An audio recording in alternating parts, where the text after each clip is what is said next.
Awalnya rumah tangga kami tuh kami bangun di atas dasar apa ya, istilahnya kayak suka sama sukanya kami aja. Kami nggak mau tahu, pokoknya nggak tahu yang namanya ibadah. Hari Minggu orang ke gereja ibadah, kami pesta pora. Dan dulu KDRT buat kami tuh udah biasa, itu udah kayak lauknya kami tiap hari. Sampai lahirnya anak kami pun kami sia-siakan. Jadi kayak terbuang anak itu, dia nggak diurus sampai sama sekali. Dulu bapak saya suka pukul-pukul adik saya, mama saya, dan saya.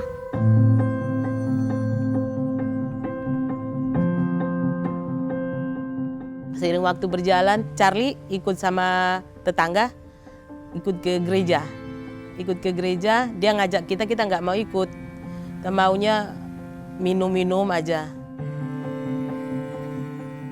Saya rajin ke gereja anak dan suka nonton Superbook. Kisah yang saya sukai adalah kisah peperangan terakhir. Tuhan mengalahkan semua setan.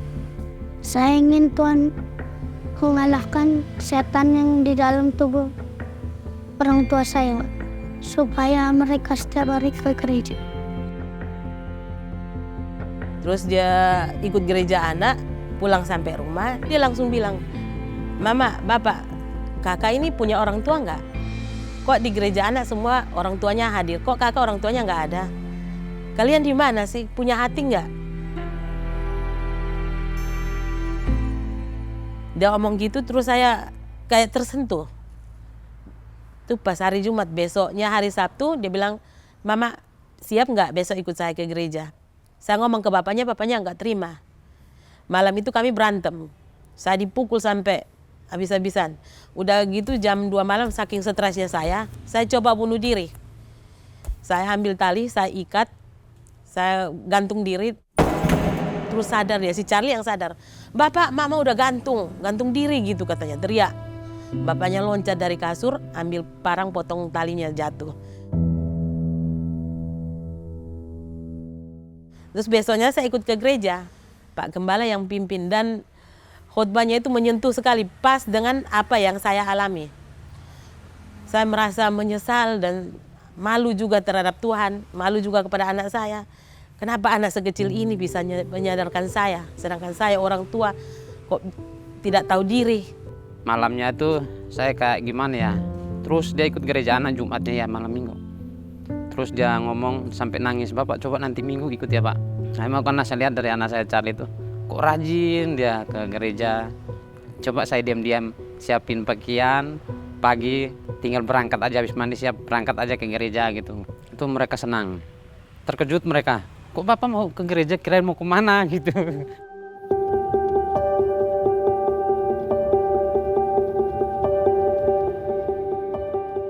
Di saat itu langsung, "Tuhan, terima kasih Tuhan udah mendengarkan doa anak saya."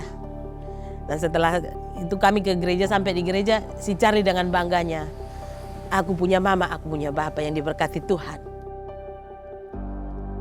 Seiring berjalannya waktu, kami mulai ikut rutin di gereja, ada day parenting. Ketika kami mengikuti day parenting project, minggu pertama saya pulang, saya tanya suami, "Gimana Pak?" "Seru," dia bilang gitu. "Tumben kok kamu bilang seru, biasa kan jenuh kamu."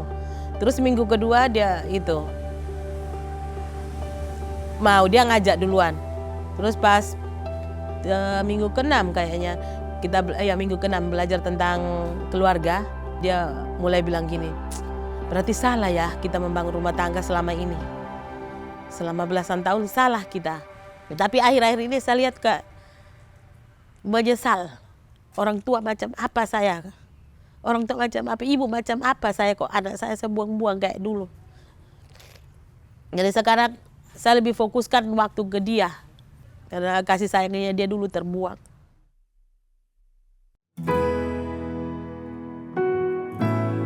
Ya mungkin dari rumah tangga nyaman, tidak sering cekcok lagi. Pokoknya saling ada masalah apapun kami selalu hadapi dengan damai, dengan tenang. Di dalam rumah tangga sekarang udah berubah jauh 100%, dan kami rasakan kedamaian dalam rumah tangga.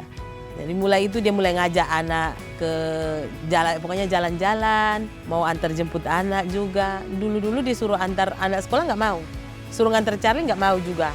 Yang dulunya suka main fisik, sekarang nggak ada. Yang dulunya suka maki-maki, suka minum, anaknya salah ngomong dipukul. Sekarang berubah.